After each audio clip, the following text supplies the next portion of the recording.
Thursday in the pentagram. We're continuing reading about the pentagram in one of my earliest books, I think my first book with Weiser, The Magick of Aleister Crowley. This is the newest edition, which is called The Magick of Aleister Crowley, because, of course, the first edition was called The Magick of Thelema. Anyway, here's where we are. We're getting ready to discuss a short little essay that Crowley wrote concerning its notes on the ritual of the pentagram. Now, what I'm about to read is just one way Crowley looked at where the magician stands and everything else to do a ritual of the pentagram. He is not saying this is where you always are when you always do a pentagram ritual, but this is one way of looking at it.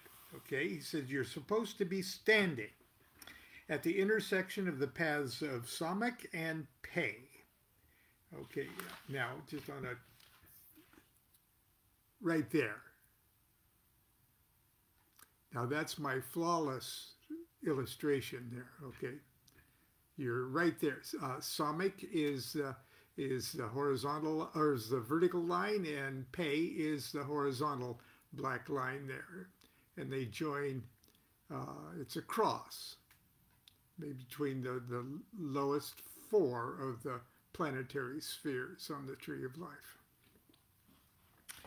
You're supposed to be standing at the intersection of the paths of Samak and Pei. You're facing Tifereth, the sun.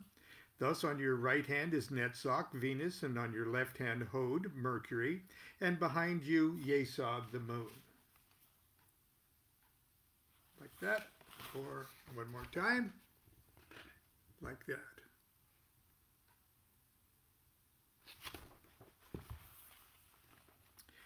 You take one step with the right heel in the hollow of the left foot toward Tifereth. That's what he says.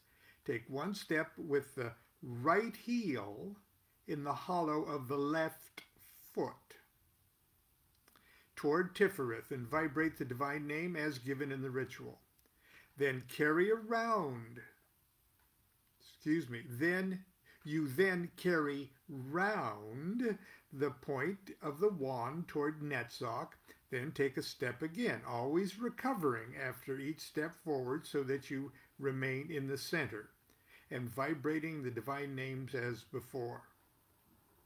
Continue the process facing Yesod and vibrating, then Hod and vibrating, but carry the wand round to Tifereth so as to complete the circle.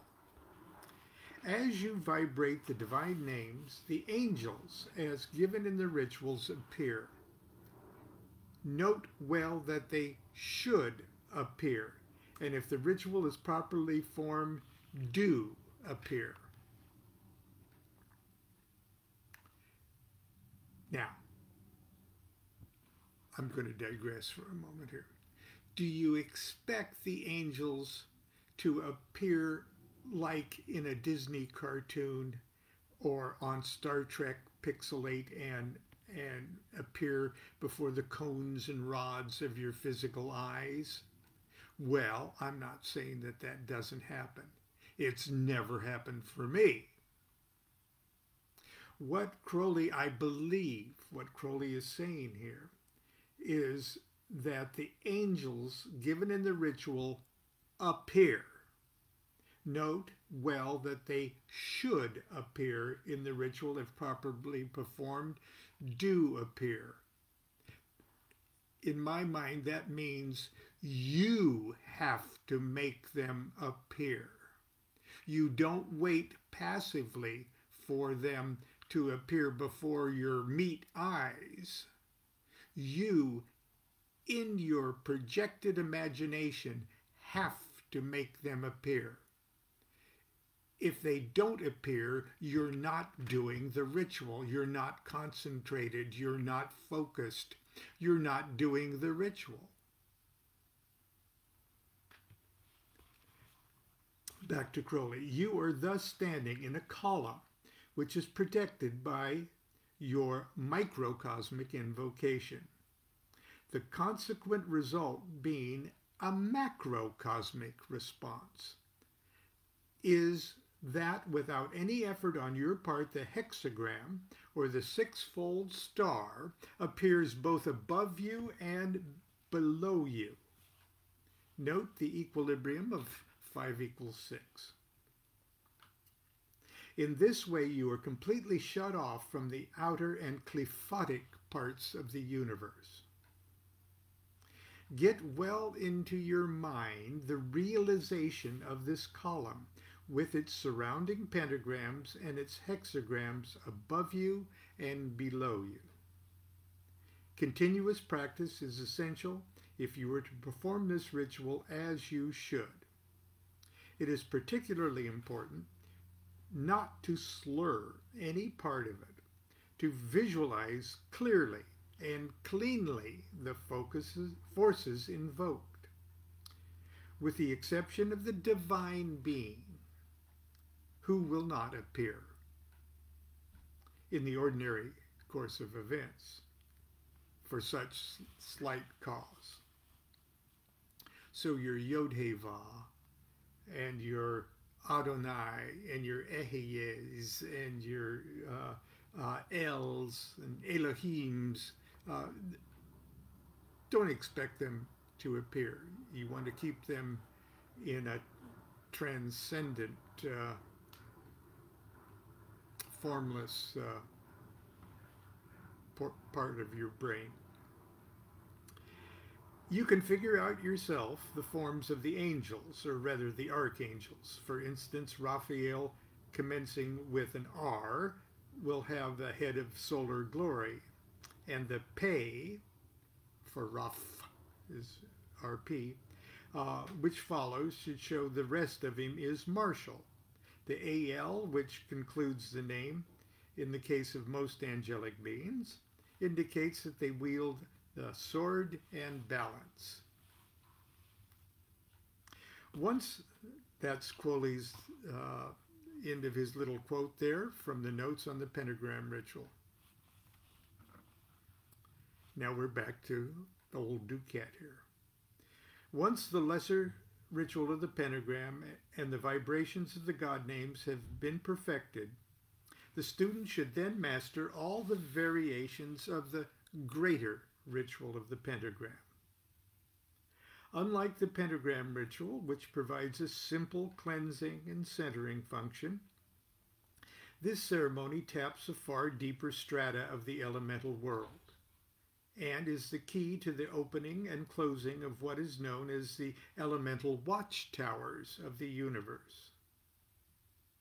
The basic formula embodied in the greater ritual also provides the fundamental knowledge necessary for the practice of other branches of the art, including Enochian magic and Goetia. The version appearing below is the simplest format constructed from information outlined in Crowley's Liber O. More elaborate versions, utilizing additional materials such as Enochian words and the cherubic symbols of the zodiac, can be found in numerous other texts. But I feel the student would be best served by mastering the essentials first. The first thing one notices about the greater pentagram ritual is its similarity to the lesser ritual. It opens with the same kabbalistic cross and ends with the same invocation of the archangels. But here the similarity ends. Each quarter is ruled by a different element. East is air, south is fire, west is water, and north is earth. And each is activated by 2 pentagrams. The first is the spirit pentagram, an active one. An active pentagram in the quarters of the active elements, air east and fire south. So when you work in the east and the south, you use an active invoking pentagram of spirit. You use it first. And a passive pentagram in the quarters of the passive elements of water in the west and earth in the north. So it's like you need two keys to open a door, okay? In the east and the south, you need an active spirit key first, and then you use an air key, or then you use a fire key. And in the west, in the north, the first key you use is the passive spirit pentagram, and then go on to specifically use the water or the air or the earth. By correctly creating this pentagram, the magician unlocks the door to the elemental universe and announces to the spiritual inhabitants of each quarter his or her authority to command them. The second elemental pentagram of the quarter, air in the east, fire in the south, water in the west, and earth in the north. By correctly creating this pentagram, the magician exercises that authority to either invoke or banish the elemental spirits of that quarter. So like the spirit one is like your badge. You knock at the door of the elemental quarter. The elementals go, who's there? And you draw your invoking pentagram of spirit active. And you go, it's me, the magician. Here, oh God, he's got a badge. Oh, you better let him in. Well, show us your warrant. And then you draw your air pentagram to show, yeah, I'm in the right house. I'm knocking at the right door here, okay?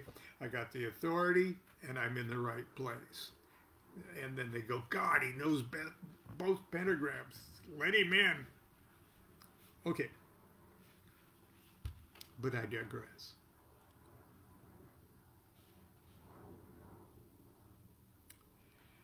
Okay. By correctly creating this pentagram, the magician exercises his authority. Okay. After each of these pentagrams is drawn, the magician then symbolically proclaims his or her dominion of that quarter by making a proper sign or gesture appropriate to the element in question. These you turn your body into a symbol, in other words, so you're damn right I belong here. These gestures, which are described in the text of the ritual, are the characteristic signs of the grades of the original Golden Dawn degree structure. And remember, we looked at those yesterday with my lovely wife, Constance, doing them for us.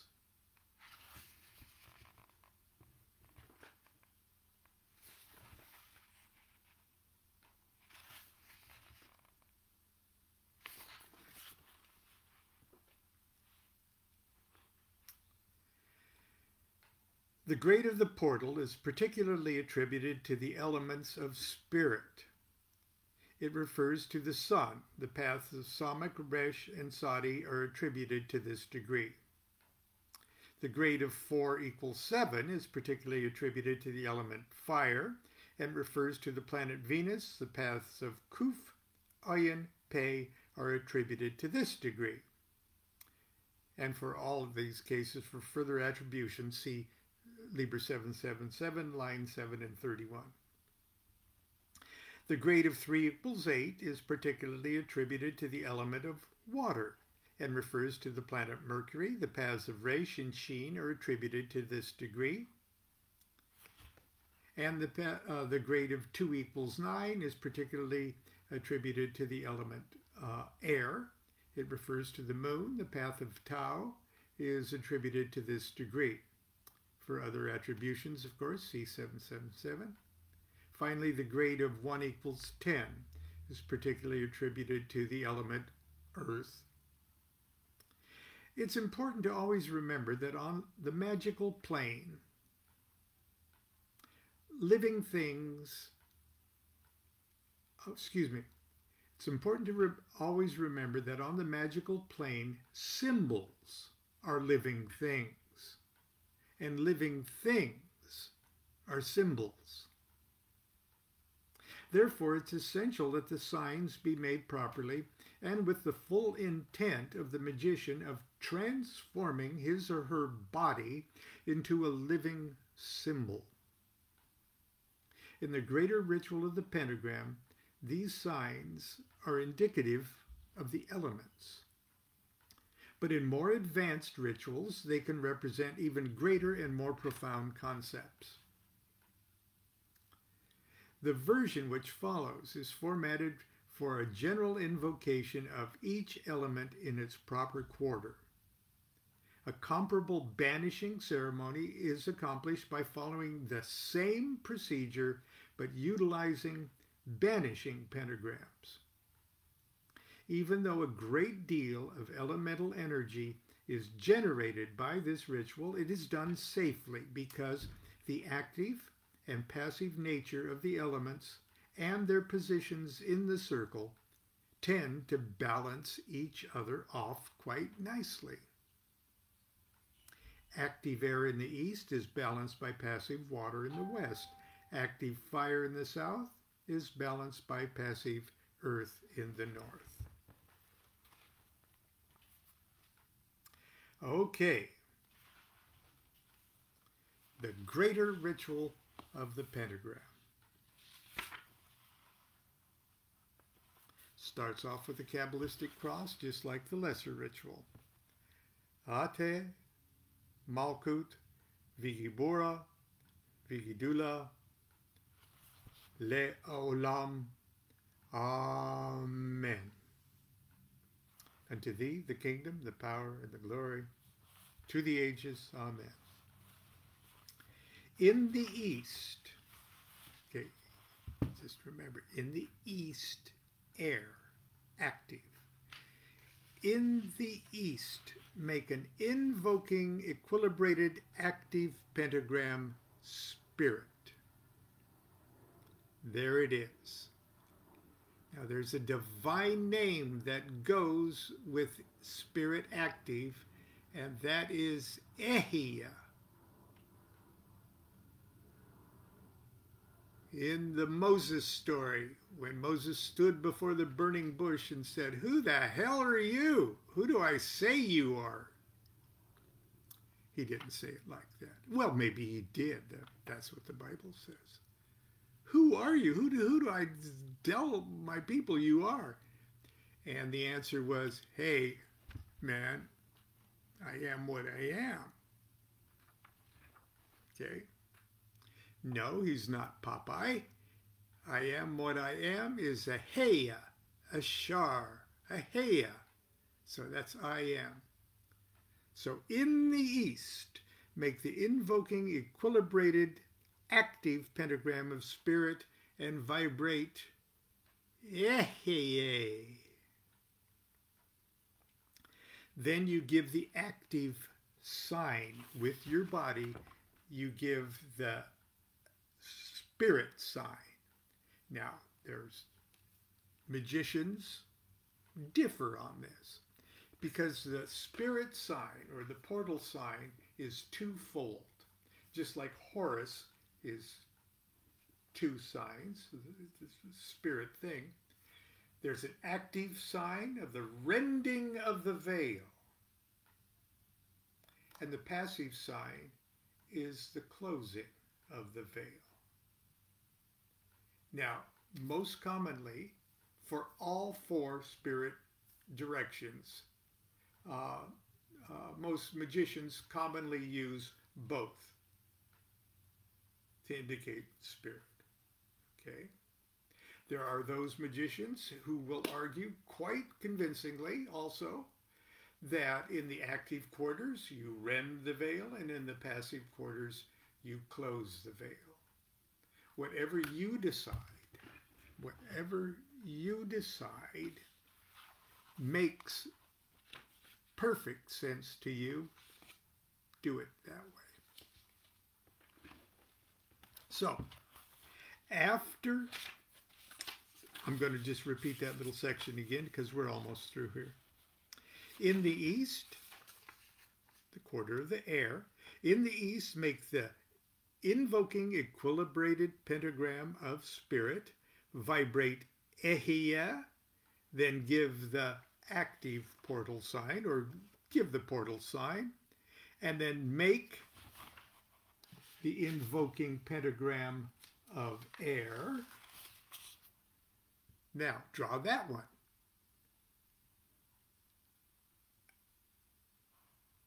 And then you vibrate the word Yod-He-Vav-He, or Yahweh, or however you want to vibrate that, Yehovah. Give the sign of 2 = 9, which is you stretch, because it's air, you stretch both arms upwards and outwards, the elbows bent at the right angles, the hands bend back, the palms upward as if supporting a weight. This is the sign of the god Shu. Let's see if I can get like you're holding up to heaven. O God Shu, who holdeth up the sky, support thy servant lest he die.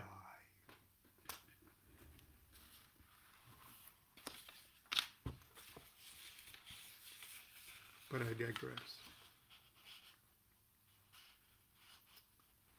Now, travel diusil, or with the sun, or clockwise. Carry the point to the south. South is fire, active too. And make the invoking equilibrated active pentagram of spirit again. Vibrate ehia again. Give the portal sign again. Then make your second pentagram the invoking pentagram of fire. And then say the word Elohim. Then give the 4 = 7 signs. Raise the arms above the head, joining the hands so that the tip of the fingers and the thumbs meet, formulating a triangle. Fire triangle, see?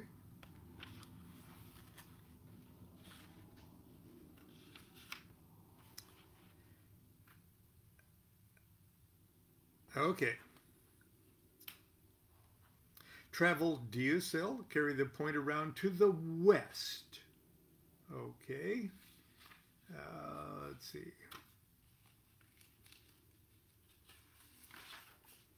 And make the west is water. Make the invoking equilibrated pentagram of passive spirit. See, that's passive. It's going from the passive earth up there, the bull, to the passive water there, the eagle. That's the invoking passive pentagram of spirit. You make that one, and you say the magic word for the passive quarters, Agla. Then you give the portal sign, or the passive portal sign, whichever one you use, either the double one or the passive. Then you make the invoking pentagram of water, and it has a divine name that goes with it. When you complete drawing that pentagram, you say El. I know it's pronounced, it looks like Al, but you can pronounce it that. It's spelled Aleph Lamed, but it's pronounced El. Then you give the sign of 3 = 8. In other words, you raise your arms until the elbows are on the level with the shoulders. Bring the hands across the chest, touching the thumbs and the tips of the fingers so as to form of a triangle apex pointing down. Remember, you see the high priestess do this in the Gnostic Mass. It makes the water triangle. Fire triangle was that. Water triangle is this.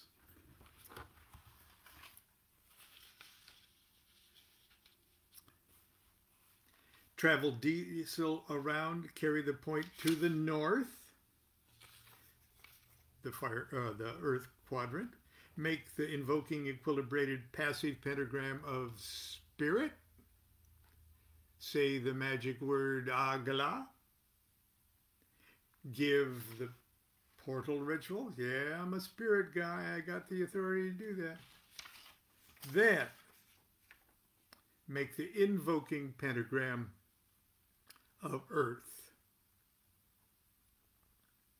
and vibrate the magic word for that quarter, which is Adonai. Give the sign of 10 equals 1, advance right foot, stretch out the right hand upwards and forwards and the left hand downwards and backwards, the palms open. So it's just sort of like that.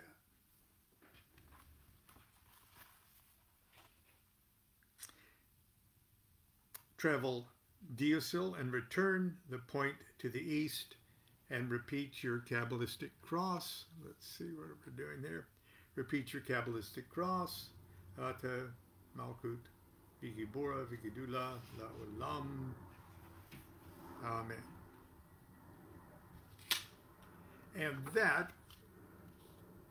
is a very rough reading of the supreme ritual or the greater ritual of the pentagram. Now, when consecrating your magical tools, your fire wand or your water cup or your air dagger or your earth pentacle, then you would take bits and pieces of this. Say, set your fire wand up in the south, and draw the invoking pentagram rituals of spirit active, and then make all your signs and everything else. Then the invoking pentagram of fire over it, and construct yourself a little ritual with the pecking order of the divine names, angels, archangels, and spirits to elementally charge your magic wand that way. Terribly crude, but I think very effective version of it you can find in My Life with the Spirits, where I describe a 2-week magical charging ceremony where I invoked fire into my wand. I think you'll enjoy the story if you haven't read it before. Anyway, that's it. Tomorrow we'll start chapter 5, which is the Thelemic rituals of the pentagram. So once we've gotten ourselves all comfortable knowing, all of the nuances of the standard pentagram rituals, now we'll be better prepared to understand the profundity of the little tweaks that Crowley does to them to bring them up to the new aeon consciousness. So that's that. I will see you tomorrow, Friday, and until then, hey, start your weekend right now. Continue to be good to yourself and be good to each other. Do what thou wilt shall be the whole of the law. Love is the law. Love under will.